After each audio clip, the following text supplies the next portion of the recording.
Good morning friends, it's me RC Vishwakarma. Ratan academy में आपका स्वागत है।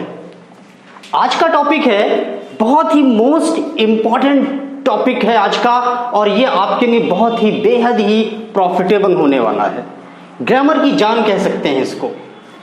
हम इंग्लिश का एक भी सेंटेंस नहीं बोल सकते without action word. Most important thing in English grammar, the most important chapter of the spoken English grammar and basic grammar, that is verbs. Verbs को हम एक action word के नाम से भी जानते हैं। हर वो वर्ड जिसमें हम हर वो काम जिसको करने में थोड़ी एनर्जी यूज करते हैं, थोड़ा एफिशिएंसी लगाते हैं, जिसपे हम थोड़ा एफर्ट यूज करते हैं, जिसमें हम जरा सी भी ताकत का यूज करते हैं, चाहे वो शारीरिक हो चाहे वो मानसिक हो। फिजिकल एफर्ट, मेंटल एफर्ट करने में जो भी हम करते हैं दैट इज एक्शन, और यही एक्शन वर्ड है जिसे हम इंग्लिश ग्रामर में वर्ब्स कहते हैं। So there are two kinds of verbs in English grammar. First is lexical verbs and second is lexical verbs को हम प्रिंसिपल वर्ब्स के नाम से भी जानते हैं। आपने प्रीवियस क्लासेस में पढ़ रखा है वर्ब्स की कई फॉर्म, काफी याद कराया होगा आपके टीचर्स ने। First form, second form, third form, go, went, gone, come, came, come, put, run.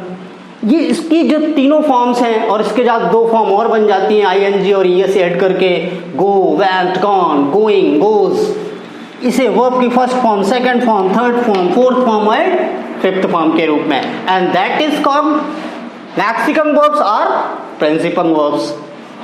Second verbs होती है auxiliary verbs. Auxiliary verbs helping verbs, linking verbs के नाम से हम जानते हैं इन्हें। There are three kinds of verbs, auxiliary verbs, primary verbs, modern auxiliary verbs and marginal auxiliary verbs.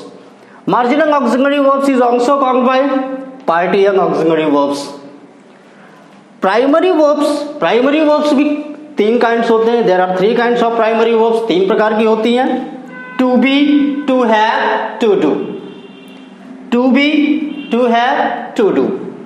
To be के अंतर्गत ये एक फैमिली है, टू बी फैमिली है। इसके अंदर 7 मेंबर्स हैं। इज, आ, एम जो प्रेजेंट को रिप्रेजेंट करते हैं, वॉज, वो जो पास्ट को रिप्रेजेंट करते हैं, शैल बी, विल बी जो फ्यूचर को रिप्रेजेंट करते हैं। यह टोटल टू बी फैमिली कहलाती है। इस बारे में हम डिटेल से पढ़ेंगे। टू हैव, इसके अंदर there are 3 words, has, have, had, will have, shall have. ये भी 5 हैं, 5 members. There are 5 members in to have family. To do, do, does, did, there are 3 words. इस फैमिली में 3 मेंबर हैं। इन सभी को हम डिटेल से चैप्टर वाइज अलग से एक पार्ट का वीडियो बना के हम इसको समझाएंगे। सेकेंड है modern auxiliary verbs. Modern auxiliary verbs जो हमेशा डायरेक्ट किसी न किसी एक मेन वर्ब के साथ आती है। मॉडर्न ऑक्सिलरी वर्ब्स का किसी भी पर्सन या किसी भी टेंस या उसके सिंगुलर या प्लूरल होने से कोई फर्क नहीं पड़ता। They are free, they are independent. May, can, might, could, will, shall, would, should, has to, have to, had to, must, these all are the modern auxiliary verbs. मोडांस, प्लूरल में इसको मोडांस कहते हैं। फिर है marginal auxiliary verbs. Marginal auxiliary verbs या partial auxiliary verbs में यूज्ड टू, नीड टू और डेयर का यूज किया जाता है। ये 3 को मार्जिनल इसलिए कहा जाता है क्योंकि ये कई बार एज अ मेन वर्ब भी यूज होते हैं और एज अ हेल्पिंग वर्ब भी यूज होते हैं। मॉडर्न हमेशा हेल्पिंग वर्ब के रूप में ही यूज होगी, इनके साथ हमेशा कोई ना कोई मेन वर्ब जरूर होगा। क्लियर? Okay guys. आमतौर पे कुछ ग्रामेटिशियन, सारे टीचर्स का अपना अपना तरीका होता है, अपने अपने पढ़ाने का अंदाज होता है। कुछ लोग टेंस से शुरू करते हैं, स्टार्टअप करते हैं, कुछ लोग प्राइमरी बेसिक से शुरू करते हैं। हम ऑलरेडी प्रीवियस क्लासेस में पढ़ चुके हैं, बहुत सारी चीजें हैं। इन सारे कॉन्सेप्ट के सब अपने आप में एक चैप्टर ही अपने आप में काफी बड़ा चैप्टर है। To be, to have, to do, इस बारे में हम डिस्कस करेंगे और कुछ अपने पुराने वीडियोस में हम डिस्कस ऑलरेडी कर चुके हैं। टू बी का, टू हैव का, टू डू का ऑलरेडी हम वीडियो बना चुके हैं, इसको समझाया जा चुका है। तो आज हम बात करेंगे मॉडर्न ऑक्सिलरी वर्ब्स और मार्जिनल में। टेंस पढ़ाने से पहले मैं समझता हूं सबसे पहले मॉडर्न्स पढ़ाना चाहिए। ये मेरा तरीका है। तो आज हम शुरू करेंगे मॉडर्न ऑक्सिलरी वर्ब से, जिसका पहला वर्ड है, पहली ऑक्सिलरी वर्ब है मे। तो आज हम डिस्कस करेंगे मे के बारे में। Got it? ओके गाइस, सो आज का टॉपिक है मे। मे, M-A-Y, M-A-Y, मे। मे मीन्स क्या होता है? मे मीन्स होता है मई का महीना। मई का महीना हिंदी में जून, जुलाई, मार्च, अप्रैल, मई पढ़ा है ना। और मे का एक दूसरा अर्थ होता है ग्रामर में, ग्रामर की दुनिया में सकना, जिसे हम हिंदी में सकना कहते हैं। तो मे के कई यूजेस हैं ग्रामर में। मे का फर्स्ट यूज होता है, may is used for the taking और गिविंग परमिशन। मे का यूज परमिशन लेने या परमिशन देने के लिए किया जाता है। हम ये कह सकते हैं being out to, be allowed to, be allowed to के सेंस में भी किया जाता है, यानी कि हम किसी को अलाउ करते हैं, किसी को परमिशन देते हैं या परमिशन लेते हैं। तो मोस्टली मे का यूज परमिशन देने और परमिशन लेने के लिए किया जाता है। इस बात को कुछ एग्जांपल के साथ समझते हैं। जैसे मैं I ask a question sir, क्या मैं आपसे एक प्रश्न पूछ सकता हूं? क्या मैं यहां बैठ सकता हूं? मैं आई सिट हियर। क्या मैं आपका पेन उधार ले सकता हूं? मैं आई बोरो योर पेन। क्या मैं आपका स्कूटर 1 मिनट के लिए ले सकता हूं? मैं I lend your scooter for a while. क्या मैं आपका ग्रुप ज्वाइन कर सकता हूं? क्या हम आपका ग्रुप ज्वाइन कर सकते हैं? May we join your group. क्या मैं फ्रेंच में बात कर सकता हूं? मैं आई स्पीक इन फ्रेंच। क्या मैं, अगर आप अपने फादर से पूछें, पेरेंट्स से पूछें कि पापा क्या मैं अपने दोस्तों के साथ पिकनिक जा सकता हूं? May I go to picnic with my friends? क्या मैं आपका नाम पूछने की हिम्मत कर सकता हूं? May I dare to ask your name please? हम जब कभी जाते हैं, और मोस्टली ऐसा टीनेजर्स में होता है, किसी लड़की का नाम, किसी खूबसूरत लड़की का नाम है, उससे पूछना है कि आपका नाम क्या है, तो बड़ी हेजिटेशन होती है। तब आप कुछ इस अंदाज से पूछ सकते हैं। इस टेक्निक को ज़्यादा यूज मत करना। May I dare to ask your name please? सामने वाला मना नहीं कर सकता नाम बताने से। तो क्या मैं आपका नाम पूछने की हिम्मत कर सकता हूं? मैं आई पुट यू, क्या मैं तुम्हें गोद में उठा सकता हूं? क्या हम इस कार्यक्रम में भाग ले सकते हैं? May we participate in this programme. क्या मैं इस मूवी को डाउनलोड कर सकता हूं? May I download this movie. Mama क्या मैं आज बाहर खेलने जा सकता हूं? Mama may I go outside for playing. इस तरीके से मे का यूज परमिशन लेने के लिए किया जाता है। परमिशन देने के लिए भी हम मे का ही यूज करते हैं। कई जगह पर कैन का यूज भी किया जाता है, बट मे ज्यादा अच्छा होता है। यू मे को, तुम जा सकते हो। यू मे सिट हियर, तुम यहां बैठ सकते हो। You may are allowed to ask your question. तुम्हें परमिशन दी जाती है पूछने के लिए, तुम कुछ भी प्रश्न पूछ सकते हो। You may join us, आप हमें ज्वाइन कर सकते हैं, आप हम में शामिल हो सकते हैं। तो इस तरीके से हम मे का यूज करते हैं। माय फ्रेंड्स, एक एक टॉपिक्स पर मैं आपको बताता जाऊंगा। इस पूरी वीडियोस को आप स्पोकन के रूप में भी ले सकते हैं और बेसिक ग्रामर के रूप में भी ले सकते हैं। तो अगर आप मेरे साथ प्रैक्टिस भी करते चलेंगे तो इंग्लिश बोलना भी आसान हो जाएगा। ओके, अब बात करेंगे, डिस्कस करेंगे सेकंड टॉपिक पर, that is possibilities. Okay guys, so next portion है, नेक्स्ट पार्ट है इसका, या यूं कह सकते हैं कि मे का जो अनदर यूज है वो है पॉसिबिलिटी।